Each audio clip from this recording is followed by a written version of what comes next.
I think that the real story behind the Dave Grusch decision to go with the debrief is, and the fact that I'm doing this on News Nation, which is a very new network, a very aggressive and exciting new network, but the fact that it's not going in the Washington Post or the New York Times or CBS, ABC, NBC is an indictment of mainstream investigative media. This whole story, the failure of the American media to recognize that all this time, this has been a real story. It hasn't been a confabulation. It hasn't been an invention or a wacky tinfoil hat story. It's been reality. To hear Dave Grusch say, as he does, that he knows that there's been a deliberate disinformation campaign against the American people to keep this secret from them is, in my book, shocking. And to hear the account that he gives of the crimes that have been committed, serious crimes, very, very serious crimes, and to know that media were approached in the making of this story by Leslie and Ralph to get this published in major newspapers. And you know what? They didn't get a spine.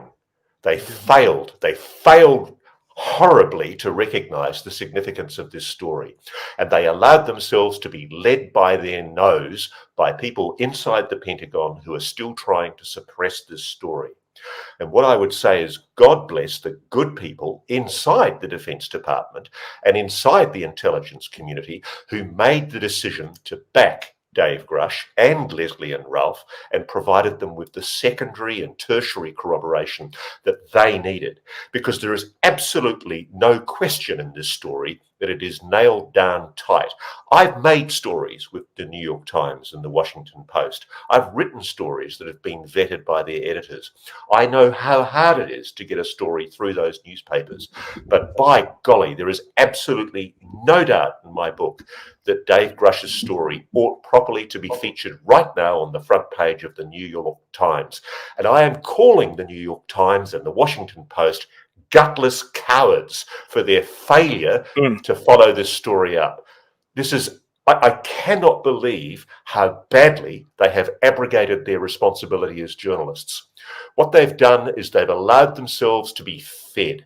They've allowed themselves to be put on the nipple of the intelligence briefers that feed journalists stories, and they've ignored deliberately, they've chosen cravenly to ignore a real story that the American public is demanding to know about, that Congress has mandated by legislation should be known about, and they have contrived in the conspiracy to cover this up. I think the editors of the New York Times and the Washington Post, and indeed many of the editors of mainstream newspapers around America, ought to be taking a long, hard look at themselves after this story, because they have failed with a capital F. This is a story of failure.